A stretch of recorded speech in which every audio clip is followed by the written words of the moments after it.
செய்தியை பார்த்து வருகிறோம். உளுந்தூர்பேட்டை அருகே ஒரே குடும்பத்தை சேர்ந்த 3 பேர் உயிரிழப்பு என்ற தகவல் வெளியாகி இருக்கிறது. அது குறித்தான அண்மை செய்தியை பார்த்து வருகிறோம்.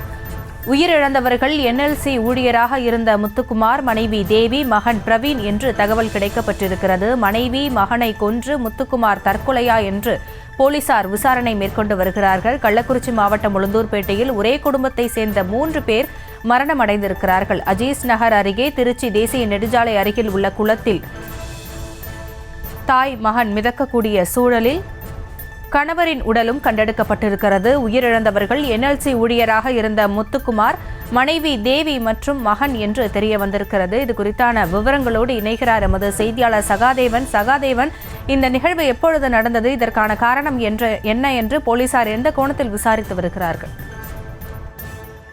வணக்கம்.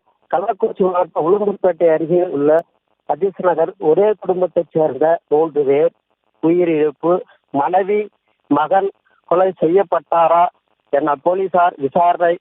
உளுந்தூர்பேட்டை அஜீஸ் நகரில் அருகே திருச்சி தேசிய நெடுஞ்சாலை அருகில் உள்ள ஒரு குளத்தில் தாய் மகன் சடலமாக குளத்தில் மிதந்த நிலையில் கணவர் அருகில் உள்ள மரத்தில் தூக்கில் தொங்கியவாறு தற்கொலை செய்து கொண்டார். முத்துக்குமார் மரத்தில் தூக்கிட்டு தற்கொலை செய்து கொண்டுள்ளார். அவரது மனைவி தேவி மற்றும் மகன் பிரவீன் குமார் ஆகிய இருவரும் குளத்தில் சடலமாக இறந்துள்ளார்.